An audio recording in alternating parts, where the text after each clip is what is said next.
Hello,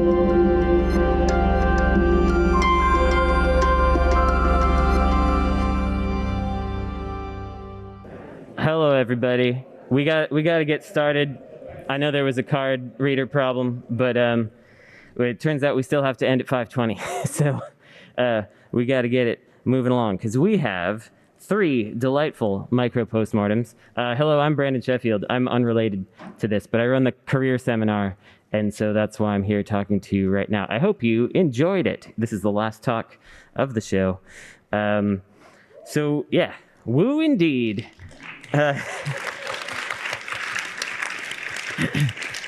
We've almost made it. So we got 3 postmortems for you. We got Gabe McGill talking about Blaseball. We have Vincent Diamante, who I realized I've known for 22 years, talking about the audio for Sky. And then we have Zalavir Nelson Jr., who's going to talk about the Warlord organ. I can never say the whole. Space Warlord Organ Trading Simulator. Yeah, there you go. There's so many words in that title. Okay, let's get started with Gabe.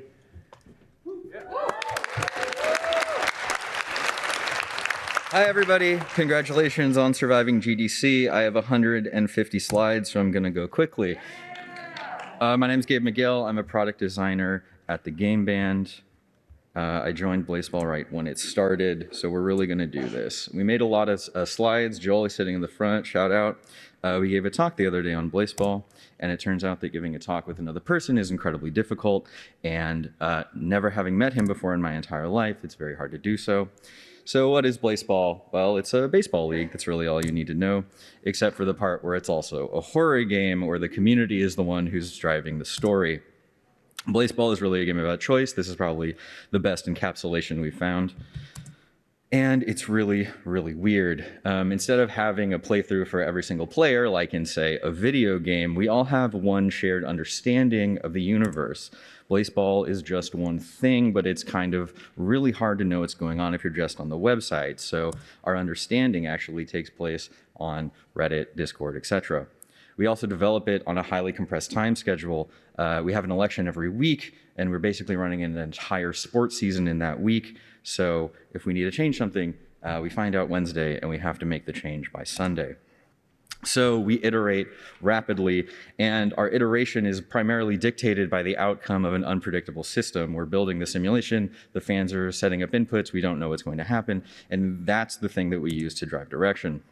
And we get really, really weird by what I call boiling the frog. We take incremental steps, adding one simple system at a time, and then the combination of those systems together gets us to very strange places. Chaos reigns. The experience then becomes about those iterations. Your experience is grounded in baseball, that is, until somebody gets incinerated on the field. Then your experience is grounded in baseball, where somebody gets incinerated on the field. Awesome. Ultimately, though, the fan input, I think, is one of the things that makes it the most unique. We aren't just going out of our way to tell a story. We are actually allowing the fans to control what goes into it in the same way that maybe a tabletop GM would. So we have this combination of factors: the output of the simulation, input from the fans, and our direction of development. All of those things coincide to make the thing that is Blazeball. We can't do everything at once, though. You can imagine if everyone in this room wanted to go to a different place to eat, it'd be really hard to pick a place to go eat. So we need to boil it down to one simple thing. That's why we have one election each week in order to coalesce the entire community into one specific movement forward. So, what am I talking about? We're basically on the same side as the fans. We are also watching this live thing play out, saying, oh my God, can you believe that just happened? And basically what we're trying to do is create the possibility space. So we think in terms of systems primarily, even though the experience we're trying to create is a narrative one. We can break it down into these 3 categories. So beats are the things that we specifically do. This is going to happen. These are great moments to say, introduce God, have God show up and speak to you for blaspheming or succeeding. And these beats often create prompts. So prompts are a question to the player. God just showed up and told you that you're doing a bad job. What do you do? We have a whole bunch of different kinds of questions we can ask. What you care about is a really cool one. And ultimately, the way that question is going to be answered is either by a narrative decision or filling in some sort of data. We have this concept of what we call the ad lib, where we know something is going to happen, but then we allow the fans to say, to whom? So we have these two things that we try to conflate as often as possible, system and narrative.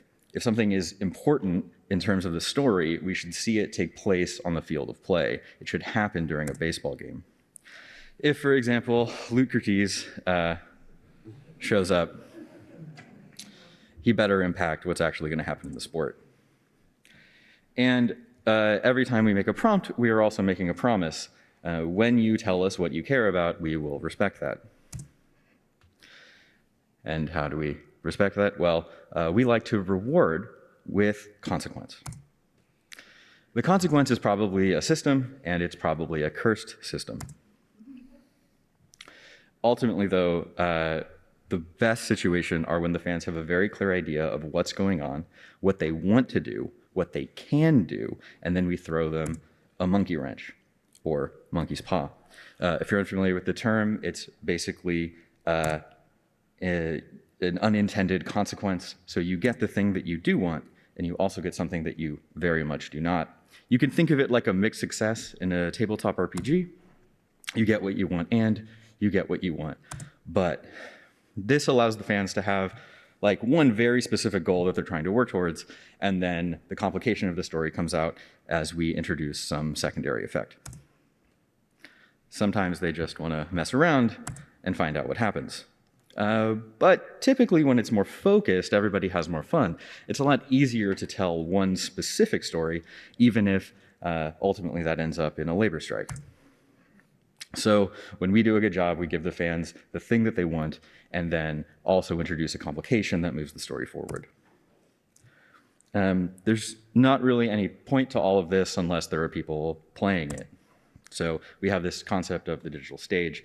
The key here is that we have a shared world that is changing. When it changes at the same time, and it changes for all of us. This is pretty different than how we would say experience an MMO. I play a lot of Final Fantasy XIV, and in that game, I'm very much in control of my story. I can go do the main story quest for 60 hours, and that might be entirely different from your experience of raiding. But in Blaseball, we're always doing the same thing. We would be watching the same story unfold for both of us. Well, okay, or maybe 24, because we have 24 teams, or maybe like 300 to 400, because that's how many players there are in the league. But I think ultimately, the more it can be boiled down, the more successful it is. Narrative choice takes place on the collective stage. Everyone here participating gets to input into the choice, then we all experience the consequence together. Here's an example. The Forbidden Book exists. We open the Forbidden Book. Something bad happens. But because it's happening in real time, the experience can still be asynchronous. We love to tell stories. We want to tell you about what happened. Just look at this talk. So for the fans, typically the experience of something like the Forbidden Book goes like this.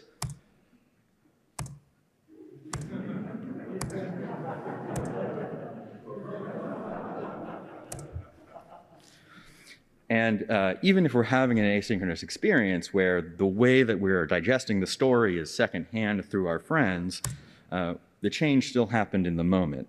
It's the same thing for all of us, even if our understanding of it is different. The world we knew yesterday no longer exists, and now the player has been transformed. I'm just going to reiterate that we don't know what happens. The simulation isn't deterministic. We set things up with probabilities. We have some idea that, X could occur, and then we roll dice. We want specific things to happen, though, and then we find out at the same time as the fans to whom. Unfortunately, this means that we have to be in a state of sort of constant vigilance. If you don't know who your protagonist is, it's really hard to plan the end of your story. So whatever happens on the website is the truth. This is something that we say to ourselves all the time, especially when it comes to leaning into bugs. If there's a bug that affects the data, well, the only data we're manipulating is the production. So that means that now we have a new universe. Reality is different, and it's different because that bug actually did happen in the real world. And we try not to unwind things or roll back things unless it's actually critical to do so. Is one example, we have a promise to the fans where the community is going to be the one who's driving the story. So if someone is able to say, get infinite votes, we would undo that because it's breaking the fundamental promise of what Blaseball is. So let's run through an example as quickly as we can in terms of how we would design one of these things. We have the idea of an umpire. That's the guy who stands behind the catcher. If you're not familiar with baseball, I'm sorry, I can't really help you. Because they get the ball thrown at them really hard, they need to be really big. So that means that their two responsibilities in this stage play are to loom and to pass judgment. That's awesome. If you're making a horror game, that's fantastic. So what do? Well, thematically, we've already established we have these two things. So then we want to figure out how can we make the simplest possible system to achieve those two things. Most of the time, we get inspiration from something else. In this case, Stephen Bell, who unfortunately can't be here, asked, what if an umpire could shoot somebody like a naked gun? Obviously a great idea. So because that's either horrific or hilarious, depending on the framing, we kind of roll with it. You can interpret it in either way.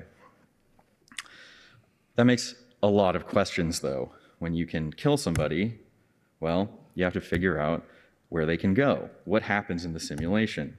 Can a dead player play Blaseball? In this case, no, that's like specifically the thing it means. You can't anymore. So if an umpire incinerates a player, they have to be removed from the team and replaced with someone else.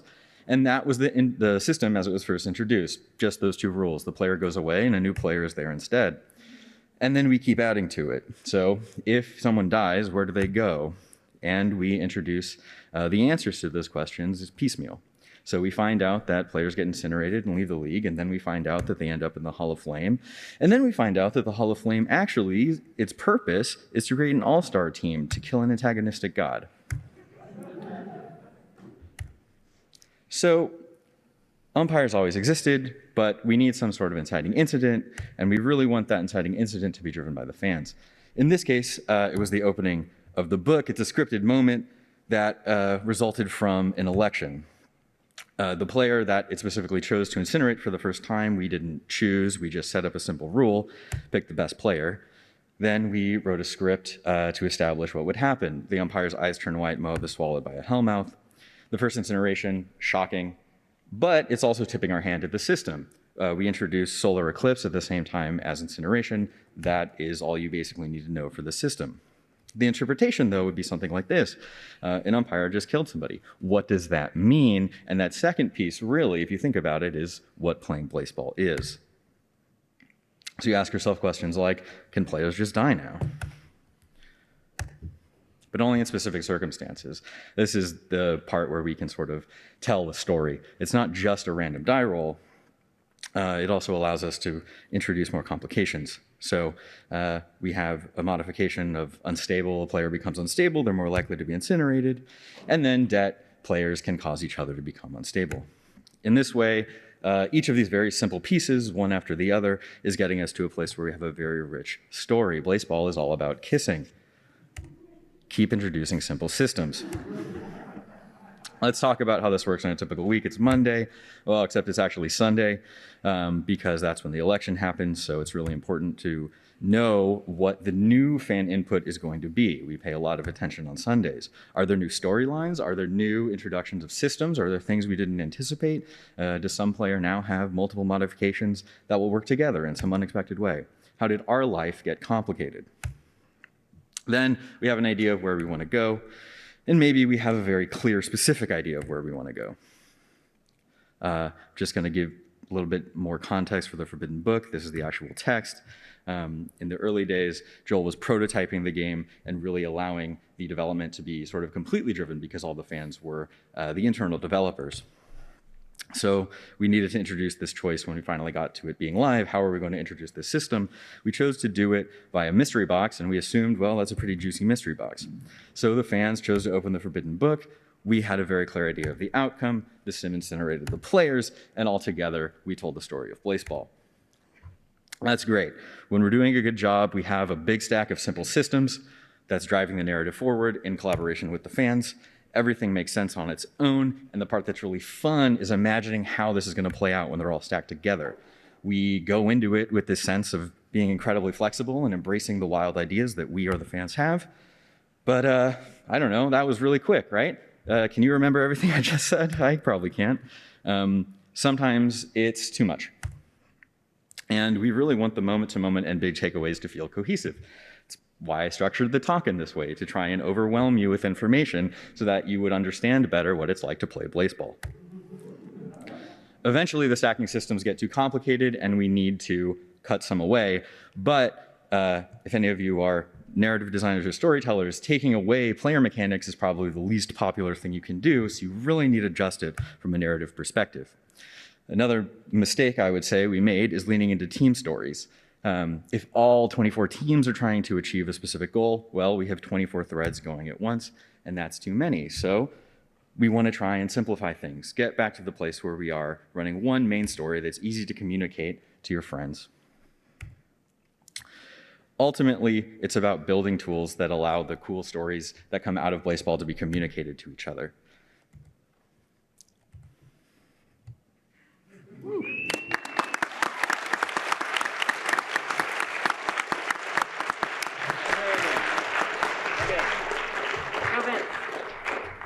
All right.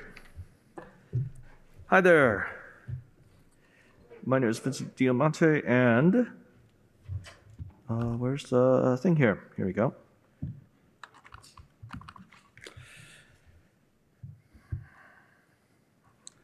All right.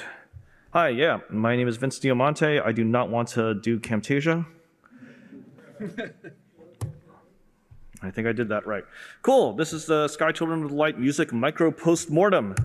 Quick intro. Sky Children of the Light is a multiplayer social online game where players engage in acts of friendship and compassion and kindness while exploring a beautiful and mysterious world. We've been working on this game for a while now. And by a while, I mean really, really freaking long. It started out in 2012. You might have seen that we announced that it was going to be in beta in 2017, and we beta tested for a long time, 2 years, before we eventually got to a global release in July 2019. And I've been with that game company for that entire time. Since 2012. I was the audio director all the way up to 2019, and then once we globally launched, I'm like, okay, maybe I can relax a bit. I'll just be the music composer for a while, and that's what I'm doing right now. Is that a good idea? Well, we'll see. Anyways, Sky really is sort of a story of a couple of different games and different workflows that went into it, because 2012 was really weird when it came to the mobile space. You know, some people think, wow, mobile games, it's like this monolithic thing. It's actually changed a whole hell of a lot. Back then, we were thinking, oh, wow, Journey came out and it was pretty good, and let's do something with that in mobile. We can sell a game for 99 cents, $2.99, whatever on the App Store. That wasn't working after a couple of years, so we had to change that. We had to change what we were selling. We had to change the structure of that, which ultimately meant we were changing what the game was. And I was actually really struggling to deal with that, because for the most part, I was being a very artistic audio director. I was just hanging out and being like, hey, level designer, what are you doing? Let me make something really cool for this level. Or if someone had like a cool mechanic, I would say, yeah, let me make the sound of flying, or maybe make the cool music and the rhythm of flying and all that. It was a really cool exploration process for me for those first 4 or 5 years of stuff. And all throughout that time, I was very aware of what that game company was before that. Flow, Flower, and Journey. Yes, Journey did have that multiplayer component, but it was a very limited component. And really the other thing that was there was that very important, very solid narrative arc that brought you through that experience. And how do you define that? Well, it's these series of moments, series of set pieces that we've got there. Oh yeah, you finally have that vertical sequence through that underground temple and journey. Yeah, set pieces, moments, let's score those things. So for me as a music composer, I was definitely thinking about hitting those moments in a really solid way, making things that were beautiful along this particular trajectory. So yeah, making sure that there was an awesome soundtrack for that single player story campaign experience. But in addition to that, we really wanted to make a robust online multiplayer experience, not just, oh, someone might drop into your game and then you could go to the end. There's going to be more multiplayer, 4 people, 8 people, maybe even more than that you join in, and these more along the lines of an MMO instanced experience. And these guys would come into the world and do different things.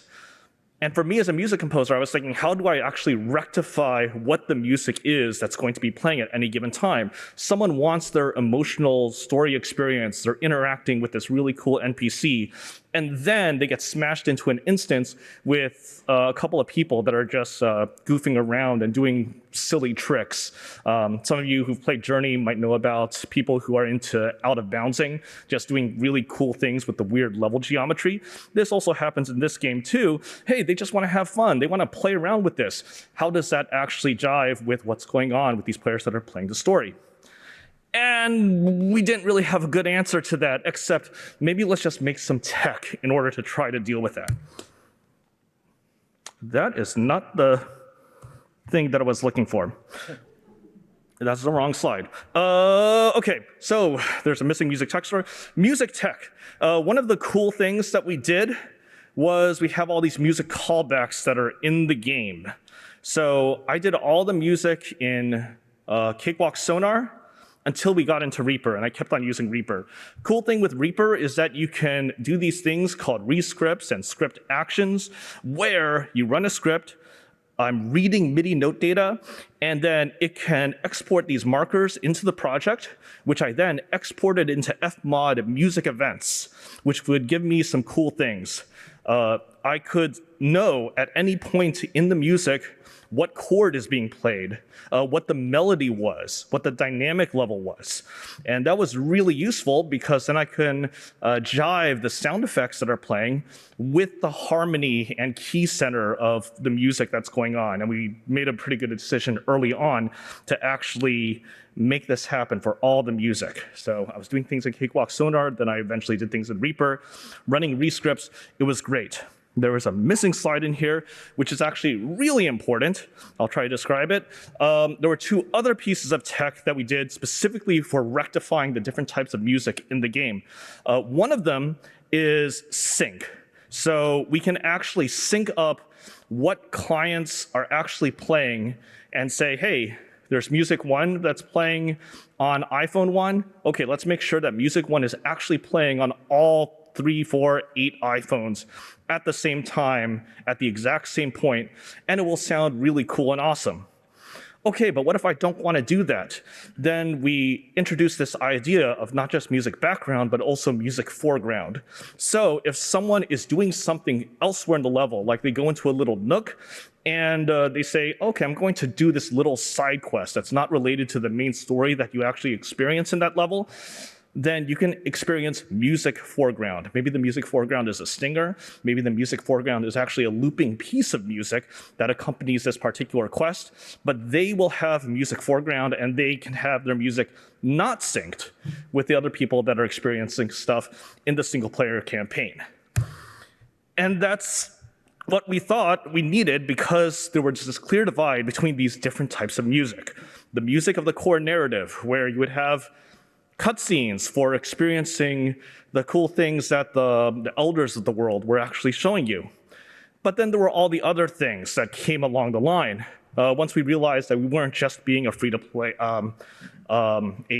premium game, we were being a social game, and this idea of seasons and events, then maybe that music is going to be stuff that consistently is foregrounded. So stuff like New Year's music, Valentine's music, things like that, or even specific multiplayer situations and quests.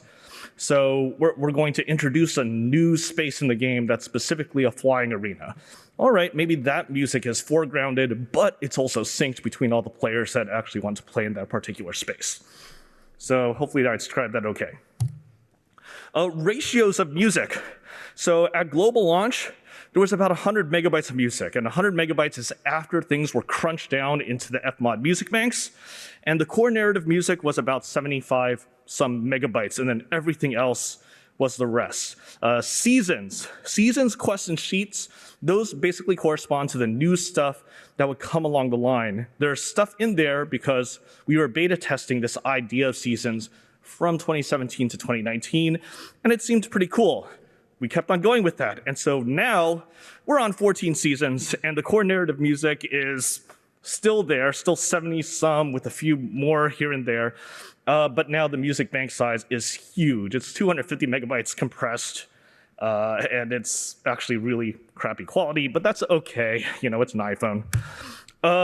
Ratios of music, another way of looking at it is there so far have been 3 albums released. Volume 1, which is about a CD worth, is that core narrative music. Volume 2 is events and situations, and Volume 3 is seasonal. I mean, there's a lot of music in this game. But I put a whole lot of work into that core narrative stuff. 40% of the core narrative music is live orchestral. And just to throw some numbers out there, we booked an orchestra. It's the famous orchestra in Macedonia, 47-piece orchestra. We recorded for 6 hours, 30 minutes of music recorded with that, 8,000 euros. This was definitely on the low end and actually kind of affordable. If any of you are interested in doing that stuff, whether you're a musician or not, 8,000 euros, it's still pretty accurate, even though these are 2018, 2019 numbers. The rest of the music was synth or synth and live solo, just like a single soloist, like a single flute or whatnot. And as we continue to do the seasonal music, that's what we did. And we had to keep on going with that. So we're on 14 seasons right now. It's been between 5 and 30 minutes of new music for each season. So we're doing new areas, new side stories, and often really new mechanics. So we're going to expand the flying mechanics. We're going to go crazy and let you swim underwater and stuff like that. And these things are happening at a regular clip. New seasons are basically dropping every 2 to 3 months, and there's time pressures there. So 30 minutes of music, and it's one thing to be like, okay, I can do 30 minutes of music for this new flight season, and then, oh wait, there's 30 minutes of music for these new mechanics, and 30 minutes of, okay. It can be really tough to just keep that up, so we're definitely not going with live orchestra for all that. Now, the thing that kind of frustrated me on reflection with that is that no one cares about the core narrative music anymore, and we put so much effort into that. You know, you got the orchestra, and I spent, besides that cost there's also the other stuff. Okay, the time that I need in order to actually create all the scores for people to read and prepare that, and dealing with the music orchestra coordinator and whatnot. It's really tough, sort of that feeling there. Players love the new music that wasn't actually polished the same way. But honestly, it's all right. I should have realized, because of the differences between the music that I was making, as well as the needs of the music. And I think this thing's not playing because it's a PowerPoint. Whatever, we got these 2 game soundtracks, and they're sort of fulfilling different functions. There's the music that we worked on and we polished, and actually was really important from a marketing perspective, and part of communicating to people, not just potential players, but to everyone else in the world. Hey, we care about this game. We are polishing this game. There's that marketing and promotional value. Sometimes it's really important to just have that bullet point there. And that's great to a certain extent. And then the game comes out, and it's really so much more about the player connection, connecting with the mechanics. Even if I'm not polishing the music the same way because we don't have the time or the money to actually deal with an orchestra, it's so connected to those game mechanics. I'm not thinking, oh, I want to make this cutscene awesome. I should have really thought about that question before. Who cares about this cutscene? You know, 45 seconds in a single player campaign. It just sort of came to mind. It's like, oh yeah, of course that's what I do. I know about the cutscenes, so I'll polish them. Instead, it's, oh, right, people care about what is going to be this new sound of swimming underwater. I need to make sure that I create a musical experience that properly correlates with that. And players responded to that. They don't care if there's no orchestra there. They don't care if we're not polishing that. But that connection and making sure that what I'm doing as a music composer is properly motivated by the things that players actually care about, that's really what's important there. So yeah, if you have any questions, feel free to email me. I'm also on Twitter, and thanks.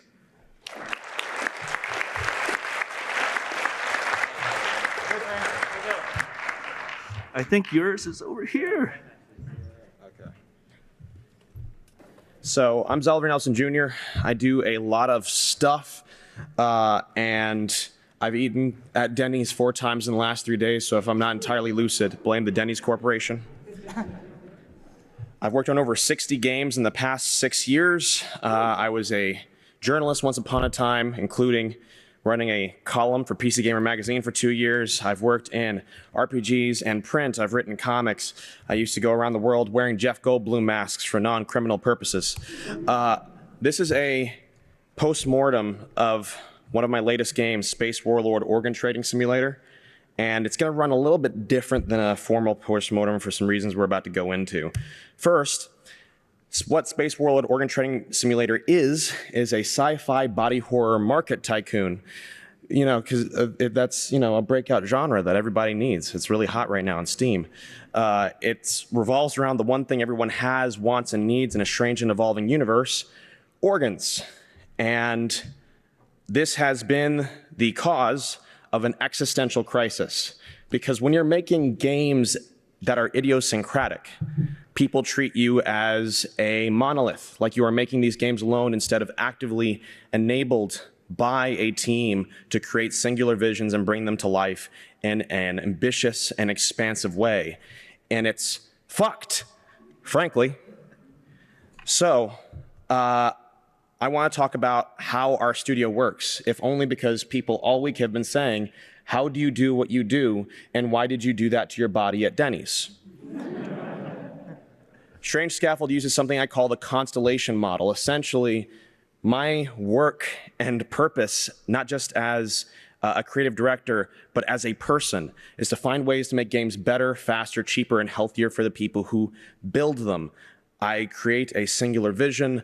I act as a prism and filter for bringing that vision to life. But my job from there is to enable and empower the people around me to do the best work possible in a healthy environment and see themselves inside the game they create. I assemble a team, and from each person, collect the specific things we need to bring that vision to life. And from that point, when their work is done, they're done. We might work with them and connect the dots in a different configuration for another project. If there's a specific need that arises on a different project, they can come and address it. They might Voltron off and do their own thing, but essentially creating this wider cloud and constellation of collaborators ensures that we can have really personal games that still exist on a micro-budget scale and that emphasize the human health of the people who build the games more so than the projects themselves. Because I would really rather build a bad game well than make a great game in a way that destroys a single human life.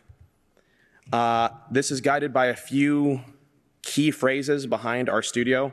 But one of them is just, frankly, we want to provide fair compensation for the most flexible, interesting work you can do at a given time. One of the jokes we have inside of the studio is that we rehabilitate seniors, because when you've been working on the same game for 5 years, under, shall we say, not charitable circumstances, being told, hey, do you want to make a game about organs and be treated fairly and join a team where even if something arises in your life, there will be other people who can support you in specific and individual ways, it feels like a breath of fresh air. And we can talk about how the game did. But we were next to Halo for like Game Pass. It did well, okay? It got...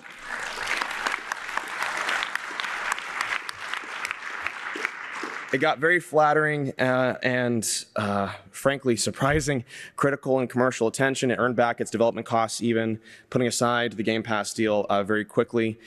It did not sell mega hits, but it is profitable and sustainable, and the people who made the game have gone on to both continue to work with the studio and make their own things in a way that preserved their creativity and humanity, which is our purpose for existing.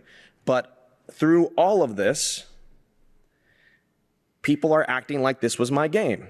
And I am not going to downplay my own capabilities as a creator or my role in maintaining that vision, but I don't make games alone, and I don't think I would enjoy it. So how we're going to structure this talk is I'm going to basically take you through our credits list and con GDC into giving me a several $1,000 pass so I can do an ad for all of the incredible people I worked with, and how inside of this vision that is mine, you can see the individual people who worked on it and their perspective in bringing that game to life. First, I want to talk about Sam Chayat. He is our programmer. He's the reason why this game works on a Kinect in 2022.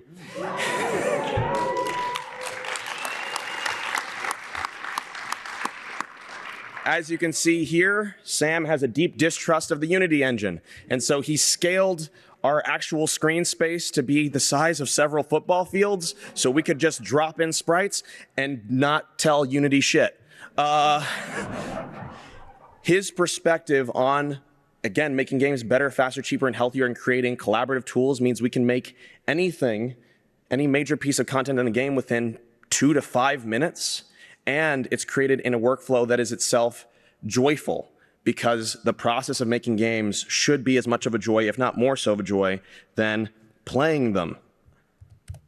We have Ben Chandler, who, when I was originating the concept, I said, hey, how does this even look? I have this idea in my head. Is that pixel art? Is this, what is this? And then he dropped something that he should have fairly put a content warning in my inbox and said, does it look like this? And I said, yeah, Ben, it does. Ben Chandler has a way of seeing worlds and of rapidly iterating on visual concepts that meant he fused 2D pixel art that's very strong in its identity with ray-traced 3D engine graphics and stuck them into a single thing that looks like a cohesive whole. Ben was our audio director. Julia Minamata, our second artist on the team, created the pixel portraits that defined its world. And looking at the portraits of the game and how this has come together, you might see it as, again, a singular collaboration, but actually two artists with very complementary but also divergent skill sets worked together to make something that looks like nothing else out there. RJ Lake, our sound composer, created a dynamic soundtrack that nearly melted 2 computers.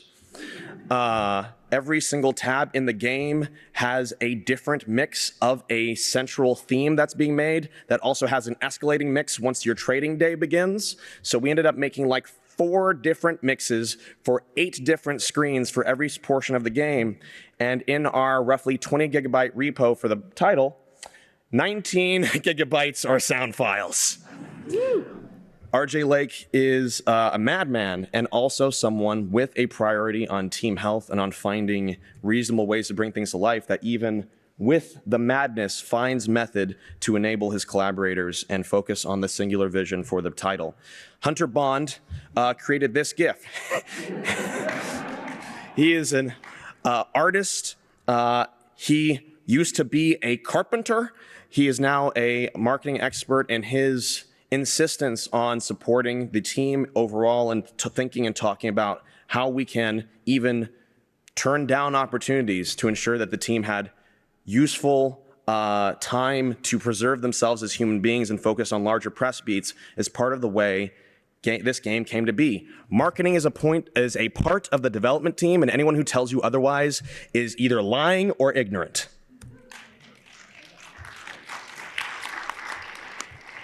Judith McCrory, earlier in the development process, we said, hey, we made a game that looks like this. How do we turn it into key art?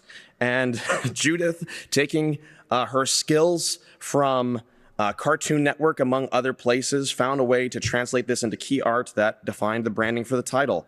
Astrolore Games, our QA team, also an independent developer in their own right who understands the needs of independent development. QA is a part of the development team, came in and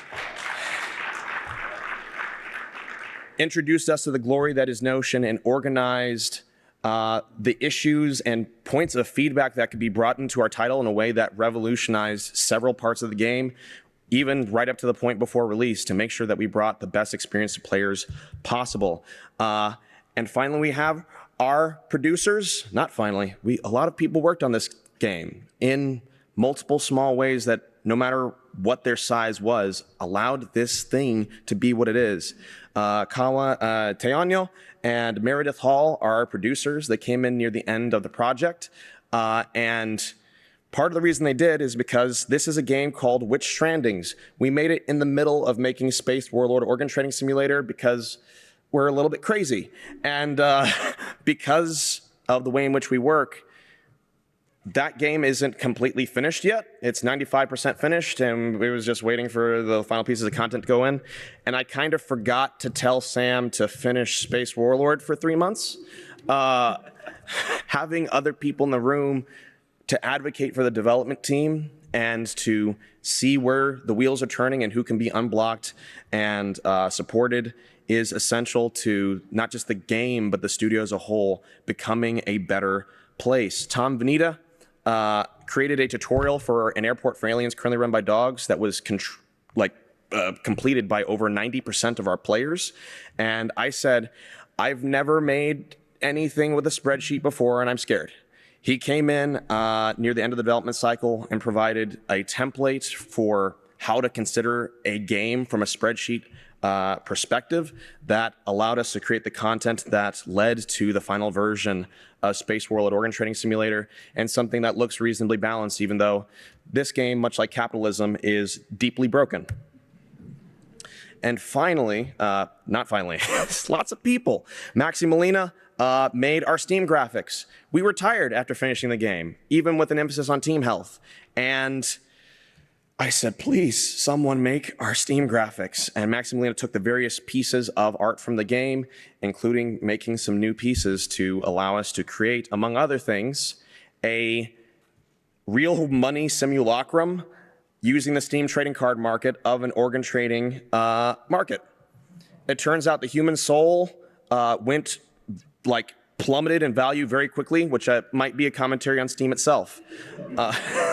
And Maxi Molina enabled all of that during a time when we were too exhausted to pull together such assets ourselves. And finally, Alex Rose, a prolific indie game developer of his own right, worked on Super Brood Bear Resurrection. We were coming hot into our release zone, dealing with some final things with Xbox Cert, and I said, Alex, please save us. And he did. He parachuted into the team, and with a few points of expertise allowed us to not just meet our date, but exceed it and have the game ready early. There is a narrative in games that as much as we attempt to dethrone the auteur establishment, continues to valorize people who single-handedly build projects. And it's a lie, and we're partially responsible for it on a cultural level. We say we want games that emphasize and support the teams that build them, and then take singular figureheads and make them into gods. This game and my career is proof that so-called auteur games with a singular vision are made better when they visibly display the contributions, identities, and priorities of their collaborators. And if you take anything else away from this talk, it's that time and time again, the people who contributed to this thing and solved problems that allowed us to release this game emerged from pre-existing relationships. If I had this game as my first game and attempted to go into the breach, I might have smashed myself against the wall of reality in the process. Your first game is not your worst game, but your best game is your next game. And I didn't intend this section to have so much rhyming, but here we are. You survive in video games by surviving, by shipping what you have and moving on to the next title, and saying that no matter what is in your hands, the people around you are more important than the subjective value of the product. The more we nurture our relationships and our medium with the collaborators we're surrounded by, the better our games will become. And I think that is particularly evident in the growth that the medium is seeing right now. I don't make games alone, but the games that I make feel like me because of dozens of collaborators, seen and unseen, who make my work possible and who believe in a better medium. And if you are here today and believe in a better medium, I encourage you, look for the ways that you can not just treat your collaborators well, but uplift their voices in your process, because your vision will become stronger as a result. Thank you.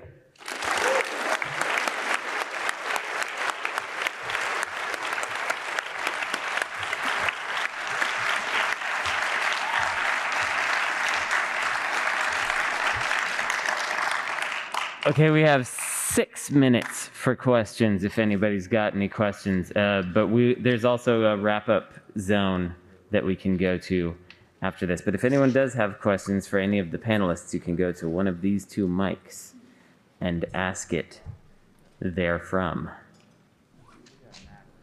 And if we don't, we can all go home and sleep forever.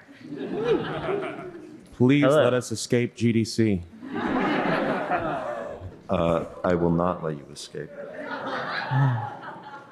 What kind of difficulties did you face getting the Kinect up and running on a modern game? One of them is that we ended up outracing the end of life for Xbox's Kinect. I think it got revealed a little bit ago that it's about to be, all of its drivers are about to be sunset, which is great when you've made the Kinect a critical piece of your marketing for over a year. Over there? So I was curious, to your point where you were talking about how you need to uplift and identify and celebrate your collaborators.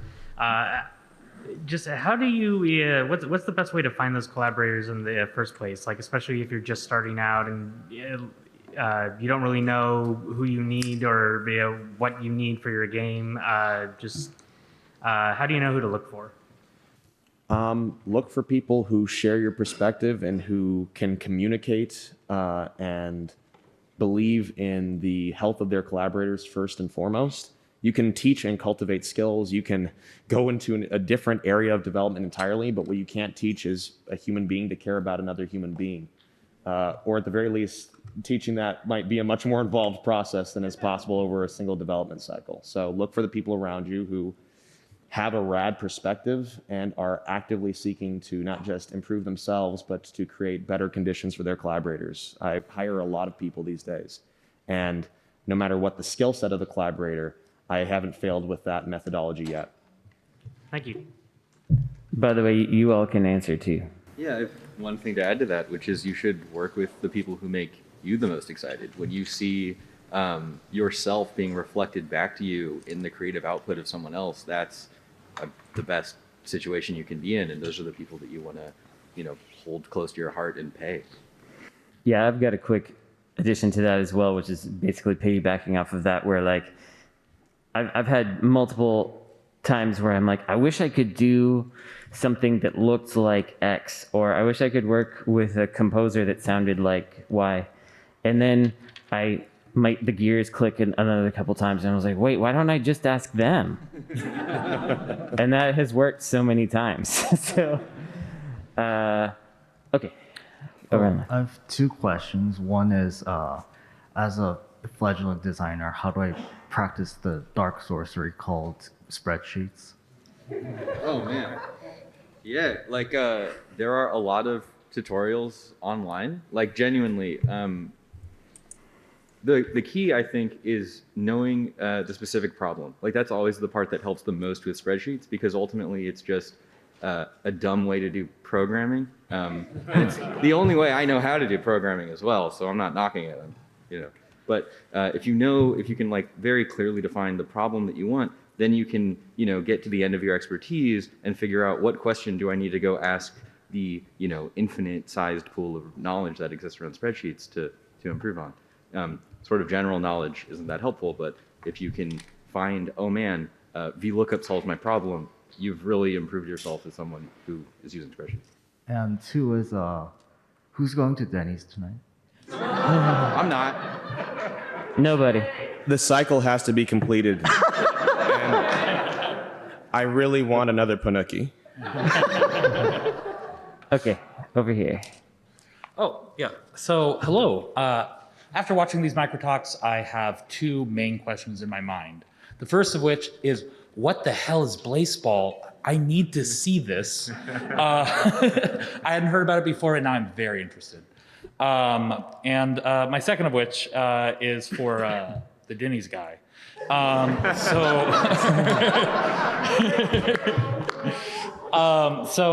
question is, you talked about this Constellation model, and my impression of it, based off what you said, was having this cloud of collaborators, have a whole bunch of different, important, all of these collaborators in your group. You also said this thing about backup support. So is there redundancies built into this model, or is there could you talk more about this?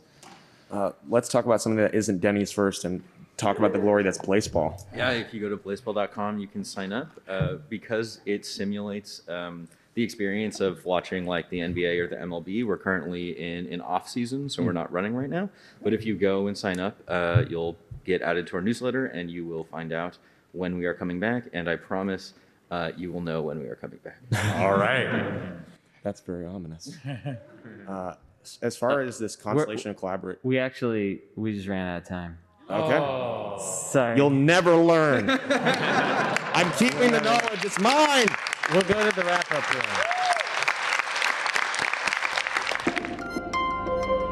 room.